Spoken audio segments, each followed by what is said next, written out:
Throughout the first 2 years of World War II, Erwin Rommel quickly became one of the most famous generals for his bold battlefield tactics, rapid advances, and his ability to outmaneuver and ultimately defeat larger enemy forces. Rommel was already quite known for his exceptional small unit leadership and tactical innovation during World War I, much of which he documented himself in his book Infanterigreift an, meaning infantry attacks, published in 1937 and which quickly gained widespread attention throughout the German military.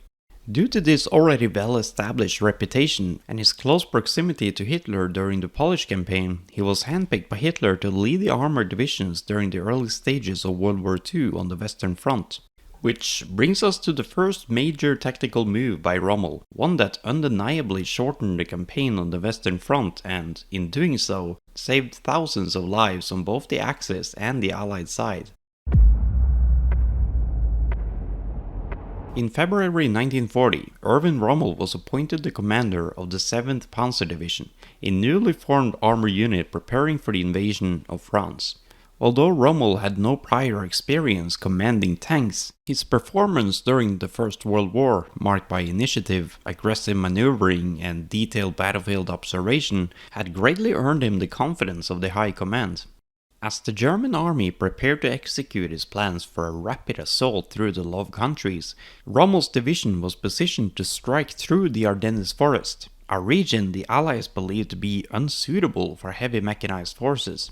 But on May 10, 1940, German forces launched Case Yellow, also known as the Manstein Plan, which was the first phase of the campaign into the west. Rommel's 7th Panzer Division advanced through Belgium and into the Ardennes with remarkable speed, and on May 13th his units crossed the Meuse River, establishing a bridgehead under heavy fire. Once across, Rommel wasted no time and he ordered his forces to drive forward relentlessly, exploiting any gap in the Allied lines, often just bypassing resistance entirely in order to strike deeper into enemy territory. Rommel advanced so quickly that it was impossible for the Allies to even establish the location of Rommel's spearhead. Reports of his location were often days out of date, and his sudden appearances far behind French lines led German officers to begin referring to the 7th Panzer Division as the Ghost Division. The speed and the advance caused panic among the French and British forces, many of whom believed they were being encircled when Rommel's units appeared unexpectedly behind them. By the third week of June, the French defensive cohesion had collapsed. Rommel's division alone had captured tens and thousands of prisoners and over 450 tanks. So the campaign that many in the West had expected to resemble the drawn-out trench warfare of the First World War instead ended in a matter of weeks. And for his brilliant leadership, Rommel received the Knight's Cross of the Iron Cross and a promotion to Lieutenant General.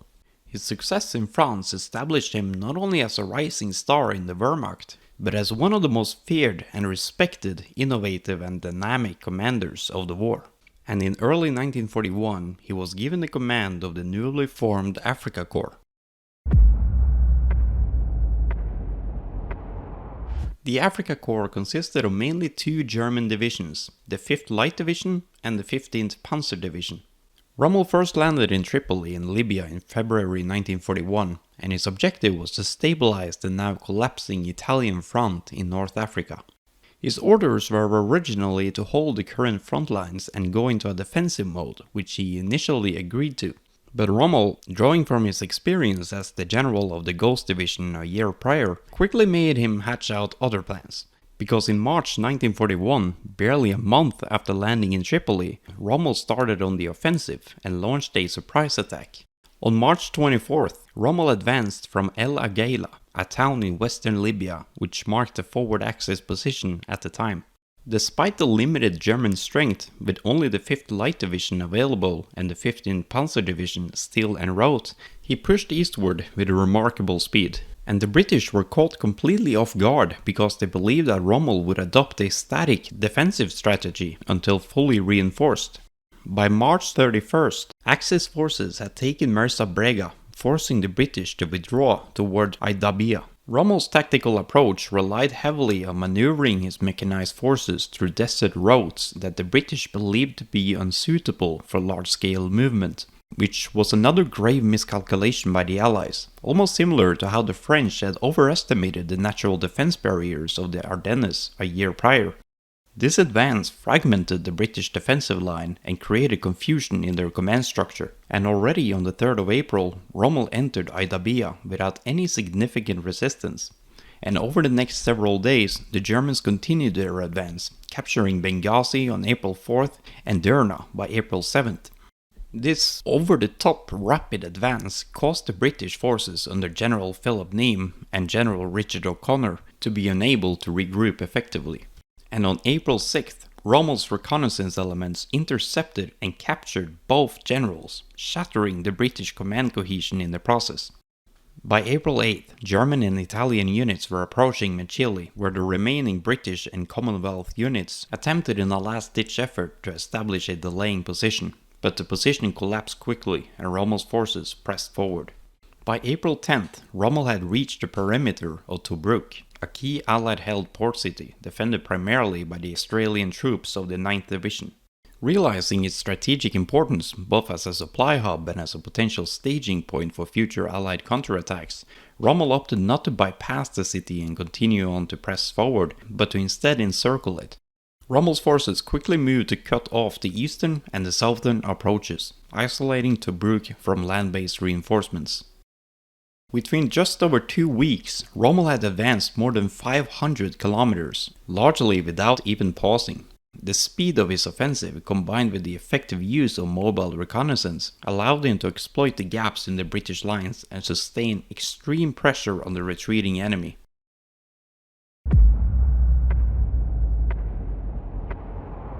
Rommel's divisions had showed remarkable skill in outmaneuvering and flanking Allied forces, but they were not equipped to take on the heavily fortified positions such as Tobruk, and after months of failed attempts to break the stalemate at Tobruk in 1941, the Axis got pushed back during the British Operation Crusader, which briefly lifted the siege. However, Rommel withdrew in good order and regrouped west of El Agheila, and began preparing for a new offensive.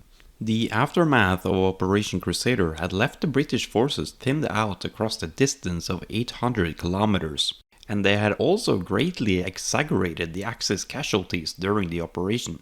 And as a result, after the operation, the British thought that Rommel could barely scrape together 30,000 men, when in reality, his organized retreat had allowed him to muster up towards 90,000 battle-hardened soldiers for a new offensive.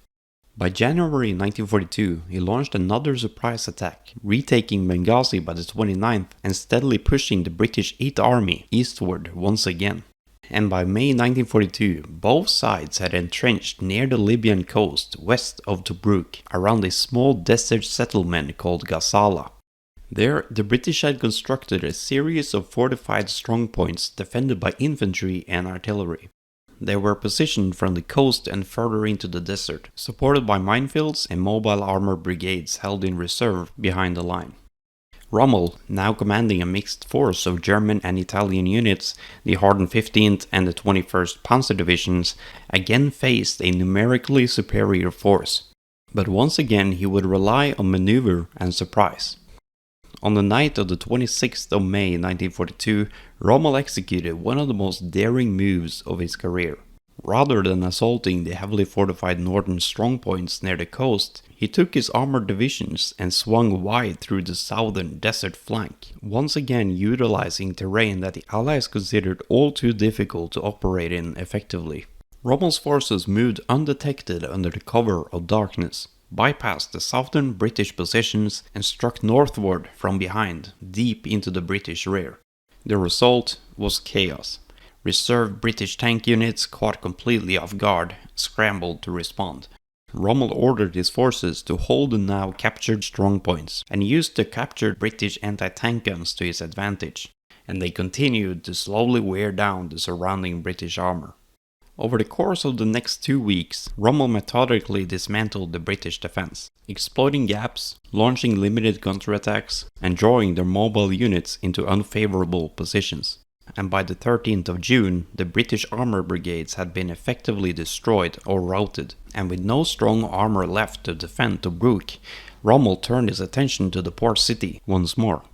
The final assault came quickly, On June 20th, 1942, Rommel attacked Tobruk's southern defenses with concentrated artillery and air support. And within 24 hours, his infantry and armor had broken through, and after limited fighting, by the 21st of June, the garrison surrendered. Over 33,000 Allied troops were taken prisoners, and massive quantities of supplies, fuel, and vehicles fell into Axis hands. It was the largest capitulation of British forces since the fall of Singapore earlier that year. For this victory, Rommel was awarded the Field Marshal's baton, becoming the youngest officer in the Wehrmacht to receive the rank. The Gazala campaign, culminating in the capture of Tobruk, remains the high point of his military career, a brilliant operational maneuver that combined deception and unrelenting execution. Thank you for watching. If you would like to see more videos like this, then do consider subscribing.